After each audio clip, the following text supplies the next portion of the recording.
So today I colonized this place. So this is a report quite old work because we performed this work 2 years ago. We already have the way to discuss also with Michael about the results. This is the consensus conference from the Italian different surgical society, from emergency surgeon, emergency physician, endoscopists, orthopedics and traumatologists, anesthesiologists, because we tried to find out an unitary way to manage hemodynamically unstable pelvic trauma, because this is a very hard situation in which many patients die. So we tried to uniform the treatment, at least in Italy, trying to following the recommendation from literature and from the other countries that are more advanced than Italy in management of trauma, because we in Italy are in these years, in these last 10 years, trying to build up a centralization systems, but because of in Italy we are many different regions, and each region has its autonomical organization for what concerns sanitary system. We now are trying to unify the management within the different regions. This is the organization and scientific committee with different people from all around the country and from the many different surgical society. There was also Dr. Biffle from Denver, Colorado. It was the delegate for the VUSES, and that brings to us the organizational model from Denver, and tried to help us in defining the guidelines. So the electronic search for database were performed by 2 different bibliographists, and we tried to find out papers from the 1980 to 2012 from the different databases. At the end, 1,391 papers, abstract has been selected for ulterior selection, and at the end 37 were considered for the writing of the guidelines. There was in a diffuse low level of evidence in literature, because there are no, also for the difficult situation in which these patients are treated, there are no randomized trials, there are no meta-analysis, there are only observational, retrospective and prospective studies. And there is no unanimous consensus about some aspect of fixation or other different aspects of the management of this.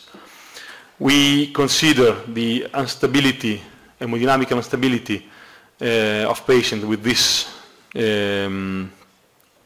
parameters, and the 3 main questions that was posed to the panel, to the scientific panel, are these ones. Which hemodynamically unstable patients needs periperitoneal packing, which needs external fixation, and which needs angiography.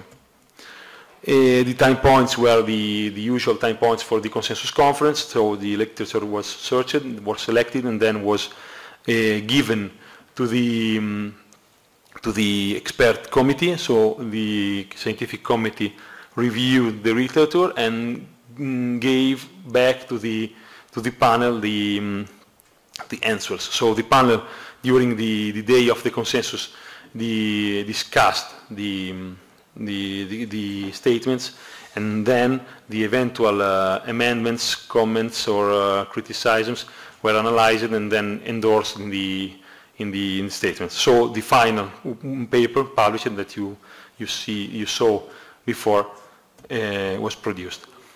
For what concerns periperitoneal packing, the consensus states that it is effective in controlling hemorrhage when used as part of a multidisciplinary treatment, including angiography and an external fixation. And it is effective in controlling hemorrhage when used as a salvage technique. The external fixation, and it's definitive or temporary external fixation, because here we consider the pelvic binder and the external fixation as both sides of the same treatment, but with different application in the patient's pathway. So the pelvic binder should be applied as soon as possible and as soon as the pelvic mechanic instability is assessed. The anterior or posterior external fixation should be accomplished according to fracture pattern and to local expertise as a completion substitution of pelvic binder. External fixation can be accomplished in the emergency department or in the operating room in 20-30 minutes and appear to be a quick tool to reduce venous and bony bleeding. The external fixation should be accomplished as soon as possible in patients with hemodynamic instability and a mechanically unstable pelvic fracture. For all these different statements, you can see that the level of evidence is very, very low. The last question is which patients and when to use angiography. The consensus reached is that after non-pelvic sources of blood loss have been ruled out, patients with pelvic fractures and hemodynamic instability or signs of ongoing bleeding should be considered for pelvic angiography embolization. Patients with CT scan demonstrating anterior intravenous contrast extravasation in pelvics may require pelvic angiography and embolization regardless of hemodynamic status. And the last one, after non-pelvic sources of blood have been ruled out, patients with pelvic fracture who have undergone pelvic angiography with or without embolization with persisting signs of ongoing bleeding should be considered for repeat pelvic angiography and embolization. At the end of the consensus was written this debate and at the present debatable diagram for the management of the patient. You can see that for what concern the patients in which arrive to the emergency department, the question is patients. Sorry, once the preliminary examination, so X-ray, pelvic and abdomen, pelvis and chest X-ray, and EchoFast has confirmed the pelvic fracture. We perform the EchoFast is performed. So if the EchoFast is positive, the patient go immediately to the operating room, and external fixation and packing and laparotomy is performed. So if the hemostasis would be reached, the stable, at the present, the partially or stable patient go to complete the evaluation by radiological CT scan and the other things that would be needed. If not, the patient would be transferred to the angiography in order to complete the hemostasis if it's possible. With patients with EchoFast negative fast, they underwent immediately a peritoneal PICV packing and external fixation, if possible, in operating or emergency department. If they remain unstable, they will go to the angiography. If they, in that moment, stabilize their situation or partially stabilize, and they can be brought to the CT scan, they will go to the CT scan.